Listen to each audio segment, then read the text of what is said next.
Hello and welcome, my esteemed viewers watching from all over the world. Today, we're diving into one of the most troubling realities confronting our nation, and it's something that cuts right to the heart of justice, fairness, and democracy in Nigeria. The president of the Nigerian Bar Association, Yakubu Chonoko Maikiao SAN, popularly referred to by many as OSIGWE in public discourse, has delivered a hard-hitting verdict on our judiciary, declaring that endless delays and corruption have destroyed public confidence in our courts. And honestly, who among us can say he's wrong when the very institution that is meant to be the last hope of the common man has turned into a place of endless adjournments, technicalities, and justice for the highest bidder? Then what hope does the poor man have? Let's face it, going to court in Nigeria today feels like a punishment on its own. Cases drag for 10, 15, sometimes 20 years without resolution. People die before their cases are concluded. Ordinary citizens seeking justice against powerful politicians or well-connected individuals often find that justice is not just delayed, but completely denied. How can a nation stand when its justice system has collapsed into a market square where corruption and influence determine outcomes? This is the bitter reality the NBA president is pointing at, and Nigerians feel it every single day. Think about the countless election petitions where judges play the role of deciding who governs millions of Nigerians, yet their rulings often leave the people feeling robbed, bitter, and unheard.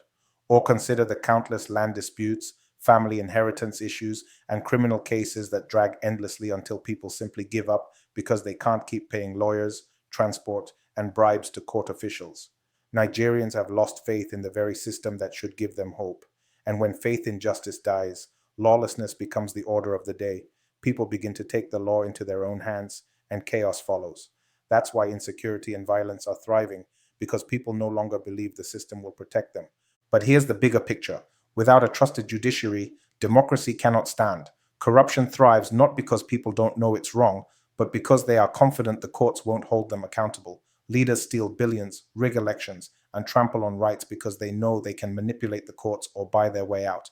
That is why Nigeria remains trapped in this cycle of poverty, bad governance, and hopelessness. So, what's the way forward? Nigerians must begin to demand true judicial reforms. Judges must be insulated from political control, case management must be modernized with technology to reduce delays, and corrupt judges must be publicly investigated and punished. We need time limits for cases, just like in other countries where matters are resolved in months, not decades. Justice should not be for sale. We must rebuild the courts so that an ordinary market woman, a struggling driver, or a university student can believe that if they take their matter to court, they will get fairness without having to bribe anybody.